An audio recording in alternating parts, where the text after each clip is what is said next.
Bismillahirrahmanirrahim. Assalamualaikum warahmatullahi ta'ala wabarakatuh.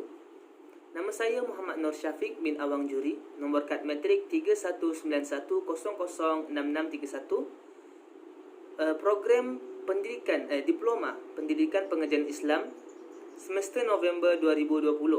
Hari ini saya akan menerangkan sedikit ataupun berkongsi sedikit mengenai tafsiran surah Al-Kawthar berdasarkan tafsir ijmali dan juga tafsir tahlili. Okey, baik. Tafsir tahlili. Ayat yang pertama, a'udzubillahi minasyaitonirrajim. Bismillahirrahmanirrahim. Inna a'tainakal kautsar. Yang bermaksud, sesungguhnya kami telah memberikan kepadamu nikmat yang banyak. Dalam ayat ini Allah telah memberikan nikmat dan juga anugerah yang tidak dapat ternilai, yang banyaknya dan juga tinggi mutunya. Walaupun orang musyrik telah menghina, memandang hina dan tidak menghargai pemberian itu, disebabkan kekurangan kefahaman dalam diri mereka. Nikmat yang diberikannya adalah seperti kenabian, jalan yang lurus, petunjuk-petunjuk dan juga membawa kebahagiaan hidup di dunia dan juga di akhirat. Orang-orang musyrik di Mekah dan juga munafik di Madinah mencaci maki dan menghina Nabi Muhammad, mengatakan bahawa pengikut Nabi Muhammad ini hanyalah orang-orang yang lemah ataupun orang yang tidak kaya raya ataupun tidak berpengaruh. Mereka mengatakan bahawa jika benar agama yang dibawa Nabi Muhammad itu betul, sudah pasti orang yang mengikuti kamu adalah orang-orang yang kaya raya, orang yang berpangkat tinggi dan juga berpengaruh. Perkara ini adalah perkara yang tidak aneh lagi ataupun sudah biasa, kerana pada zaman kenabian Nabi Nuh dahulu, kaumnya juga berkatakan hal yang sama. Firman Allah SWT yang bermaksud, maka berkatalah para pemuka kafir dari kaumnya, kami tidak melihat engkau melainkan hanyalah seorang manusia yang biasa seperti kami. Dan kami tidak melihat orang yang mengikuti engkau melainkan orang yang hina dina di antara kami yang mudah percaya. Kami tidak melihat engkau memiliki satu kelebihan atas kami, dan bahkan kami menganggap engkau sebagai seorang yang pendusta. Surah Hud ayat ke-27. Begitulah sikap penduduk Mekah terhadap dakwah Nabi Muhammad. Pembesar-pembesar dan juga orang-orang yang berkedudukan tidak mahu mengikuti Nabi kerana mereka benci kepada Nabi Muhammad dan juga terhadap orang-orang biasa yang menjadi pengikut Nabi Muhammad. Seterusnya ayat kedua surah Al-Kawthar. A'udzubillahi minasyaitonirrajim. Fasholli lirabbika wanhar. Yang bermaksud, maka dirikanlah solat kerana Tuhanmu dan berkorbanlah. Dalam ayat ini menyembelih haiwan kurban kerana Allah semata-mata, kerana dialah yang mendidik dan melimpah kurnianya. Firman Allah yang lain, dalam ayat lain Allah berfirman, A'udzubillahi minasyaitonirrajim. Qul inna salati wa nusuki wa mahyaya wa mamati lillahi rabbil alamin. La syarika lahu wa bizalika umirtu wa ana awwalul muslimin. Yang bermaksud, katakanlah Muhammad, sesungguhnya solatku, ibadahku, hidupku dan matiku hanyalah untuk Allah, Tuhan seluruh alam. Tiada sekutu baginya, dan demikianlah yang diperintahkan kepadaku, dan aku adalah orang yang pertama-tama berserah diri. Surah Al-An'am ayat 162 hingga 163. Seterusnya, ayat yang ketiga ataupun ayat yang terakhir dalam surah Al-Kawthar. A'udzubillahi minasyaitonirrajim. Inna syani'aka huwal abtar. Yang bermaksud, sesungguhnya orang yang membenci kamu, maka dialah orang yang terputus. Dalam ayat ini, selepas Allah menggembirakan ataupun menghiburkan hati Nabi serta memerintahkan supaya mensyukuri segala nikmatnya, Allah menjadikan musuh-musuh Nabi itu menjadi seorang yang hina dan juga tidak berdaya. Siapa sahaja yang membenci dan mencaci Nabi akan hilang pengaruhnya dan tidak ada kebahagiaan baginya di dunia dan di akhirat. Sedangkan kebaikan dan hasil perjuangan akan tetap berjaya ataupun tetap jaya sampai ke hari kiamat.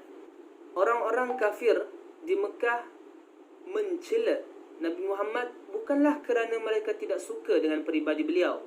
Orang-orang kafir Mekah membenci Nabi Muhammad kerana baginda mengajak orang-orang Mekah ini menyembah Allah dan meninggalkan sembahan mereka, iaitu berhala-berhala itu. Sungguh Allah telah menepati janjinya dengan menghinakan ataupun menjatuhkan martabat orang-orang yang telah menghina Nabi. Adapun diingati nama mereka apabila disebut kejahatan-kejahatan yang mereka lakukan. Namun bagi penduduk ataupun orang-orang yang mengikuti Nabi Muhammad, yang sentiasa bersama Nabi Muhammad, telah diangkat namanya dan harum dan diingat sepanjang hayat. Baik, seterusnya kita akan pergi kepada tafsir ijmali. Kita mula daripada awal surah Al-Kautsar ayat 1 hingga 3. A'udzubillahi minasyaitonirrajim. Bismillahirrahmanirrahim. Inna a'tainakal kautsar fasalli lirabbika wanhar inna syani'aka huwal abtar. Yang bermaksud, sesungguhnya kami telah memberikan kepadamu nikmat yang banyak, maka dirikanlah solat kerana Tuhanmu dan berkorbanlah. Sesungguhnya orang yang membenci kamu dialah yang terputus. Imam Ahmad mengatakan telah menceritakan kepada kami Muhammad ibnu Fudail daripada Al-Mukhtar ibnu Fulful dari Anas ibnu Malik mengatakan bahawa Rasulullah SAW telah menundukkan kepalanya sebentar, kemudian bangun seraya tersenyum. Lalu mereka bertanyakan kepada baginda, mengapakah engkau tersenyum? Rasulullah SAW menjawab, sesungguhnya sebentar tadi telah turun kepadaku satu ayat, satu surah. Lalu beliau membaca firman-Nya dengan nama Allah yang Maha Pengasih lagi Maha Penyayang. Sesungguhnya kami telah memberikan kepadamu Al-Kautsar. Al-Kautsar ayat 1 sehingga habis. Lalu Rasulullah SAW bersabda, tahukah kalian apakah itu Al-Kautsar? Mereka menjawab, sesungguhnya hanya Allah dan Rasulnya lebih mengetahui. Rasulullah SAW bersabda, yang bermaksud Al-Kautsar adalah sebuah sungai, iaitu telaga yang diberikan kepadaku oleh Tuhanku di dalam syurga. Padanya terdapat banyak kebaikan. Umatku kelak akan mendatanginya di hari kiamat. Jumlah wadah-wadah, iaitu bejana-bejana, sama dengan bilangan bintang-bintang di langit yang tidak terhitung banyaknya. Diusir darinya seorang hamba. Maka aku berkata, ya Tuhanku, sesungguhnya dia daripada kaumku, daripada umatku. Maka dikatakan, sesungguhnya kamu tidak mengetahui apa yang telah dibuat sesudahmu. Hal yang sama telah diriwayatkan oleh Imam Ahmad dengan sanad sulasi ini, dan juga konteks yang sama daripada Muhammad ibnu Fudail dari Al-Mukhtar ibnu Fulfil dari Anas ibnu Malik. Telah disebutkan dengan gambaran mengenai telaga ini di hari kiamat, bahawa tercurahkan air daripada 2 talang dan juga bejana-bejana yang banyak, yang bilangannya banyak seperti bintang-bintang di langit. Imam Muslim, Imam Abu Daud dan juga Imam Nasai meriwayatkan melalui jalur Ali ibnu Mishar dan juga Muhammad ibnu Fudail, keduanya daripada Al-Mukhtar ibnu Fulfil dan juga Anas. Sekian, itu saja daripada saya, Muhammad Nur Syafiq bin Awang Juri. Wabillahi taufiq wal hidayah. Wassalamualaikum warahmatullahi ta'ala wabarakatuh. Di kesempatan video ini juga saya ingin mengucapkan ribuan terima kasih kepada Ustaz Muhammad Adlin bin Saleh kerana telah mendidik dan mengajar saya dengan penuh kasih sayang. Saya juga mohon agar dihalalkan segala ilmu yang Ustaz berikan. Saya juga ingin meminta maaf jika ada terkasar bahasa ataupun terguris hati Ustaz. Sekian wabillahi taufiq wal hidayah. Wassalamualaikum warahmatullahi taala wabarakatuh.